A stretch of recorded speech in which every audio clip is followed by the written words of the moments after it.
Hello everyone. नमस्कार मेरे प्यारे दोस्तों। मेरे भाई, ऐसा न्यूज आ रहे हैं कि अगले महीने से भारत और चाइना के बीच में जो है डायरेक्ट फ़्लाइट शुरू होगी। काफ़ी दिनों से ये फ़्लाइट बंद है, इवन कोरोना के टाइम से ही बंद है। तो इसी से रिलेटेड इन्फॉर्मेशन है, देखिए मेरे भाई। ये जो आप फोटो देख रहे हो ना, ये बेसिकली लद्दाख की जो गलवान घाटी है, जहाँ पे 15 जून 2020 को भारत और चीन के सैनिक के बीच खूनी झड़प हुई थी। और इसी का ये बेसिकली तस्वीर है। और उसी के बाद से ना दोनों देश के बीच में जो विवाद है वो काफ़ी गहरा गया था। मेरे भाई, भारत और चीन अगले महीने की शुरुआत में सीधी फ्लाइट सर्विस शुरू कर सकते हैं। अभी तक आप डायरेक्ट चाइना नहीं जा सकते थे, ऐसा ब्लूमबर्ग की रिपोर्ट में यह दावा किया गया है।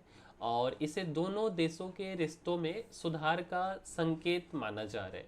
रिपोर्ट में बताया गया है कि भारत सरकार ने एयर इंडिया और इंडिगो जैसी एयरलाइनों से कहा है कि वे चीन के लिए तुरंत उड़ानें शुरू करने के लिए तैयार रहे।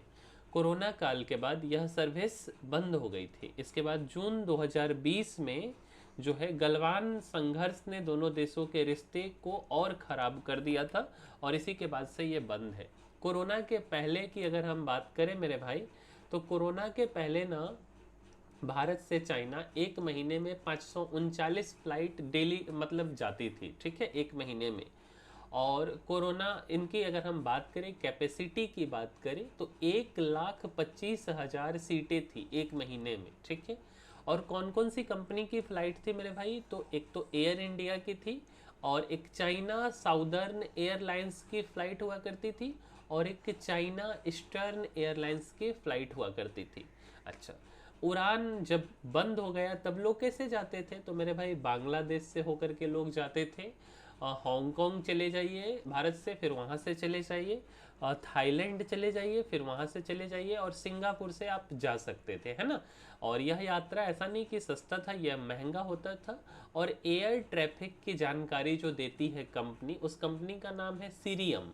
और उसके मुताबिक अगर हम बात करें मेरे भाई, तो जनवरी और अक्टूबर के बीच में, ठीक है, जनवरी अक्टूबर 2024 के बीच में भारत चीन जो यात्रा करने वाले लोगों की संख्या थी वो 4,06,000 मीन 60,000 के आसपास थी। अगर हम 2019 की शुरुआत की बात करें मेरे भाई, तो 10 महीने में यह आंकड़ा 10 लाख था।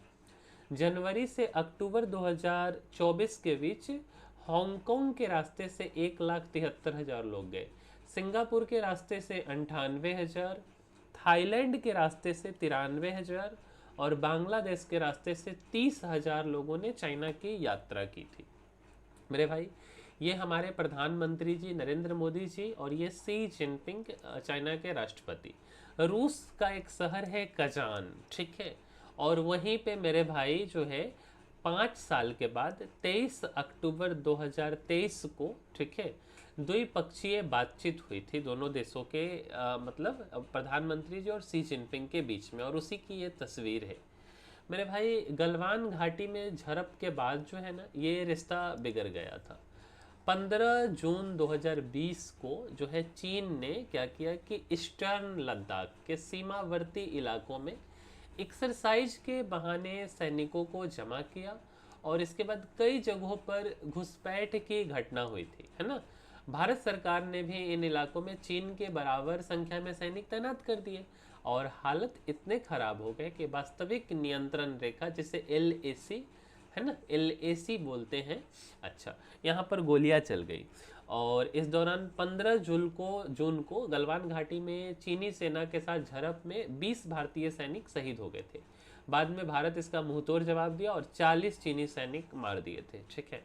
इसके बाद दोनों देश के रिश्ते में बड़ा तनाव देखने को मिला, लेकिन G20 समिट जो हुआ था काजान में, वहीं पे दोनों नेता जो है कि मिले थे, और अब लगा कि चाइना और भारत के बीच जो बर्फ जम गई है वो पिघलने का समय आ गया है। अच्छा, तो भारत चीन समझौता का नींव कहाँ पड़ा मेरे भाई? तो कजान में पड़ा। अच्छा, तो अच्छा, और आगे देखिए, तो दोनों देशों, वहाँ पे चर्चा क्या हुआ, तो दोनों देशों के आपसी संबंधों की स्थिति पर चर्चा की और संबंधों को बेहतर बनाने के लिए कुछ कदम उठाने पर सहमति जताई थी।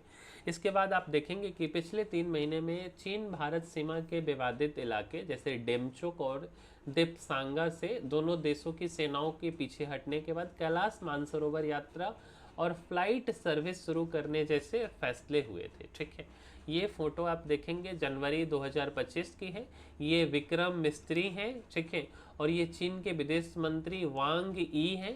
इन दोनों के बीच जो है बीजिंग में बैठक हो रही है। अच्छा, जनवरी 2025 में ही भारत और चाइना जो है ये ऐलान करता है कि हम सीधा फ्लाइट सेवा शुरू करेंगे, बट चल नहीं पाता है। जनवरी 2025 में 5 साल के बाद कैलाश मानसरोवर यात्रा भी शुरू करने का ऐलान हुआ और हुआ भी। 15 जुलाई 2025 का ये फोटो है। हमारे जो विदेश मंत्री एस जयशंकर जी हैं और चाइना के राष्ट्रपति शी जिनपिंग, है ना। तो 5 साल के बाद जो है बेसिकली ये चीन गए थे, तब ये हम राष्ट्रपति से मिलते हुए नजर आ रहे। 24 जुलाई 2025 भारत ने चीनी पर्यटकों को वीजा देना शुरू किया और 31 अगस्त 2025 को पीएम मोदी 5 साल बाद चीन जाएंगे। ठीक है, इसी महीने जाने वाले हैं। तो यही इन्फॉर्मेशन था मेरे भाई।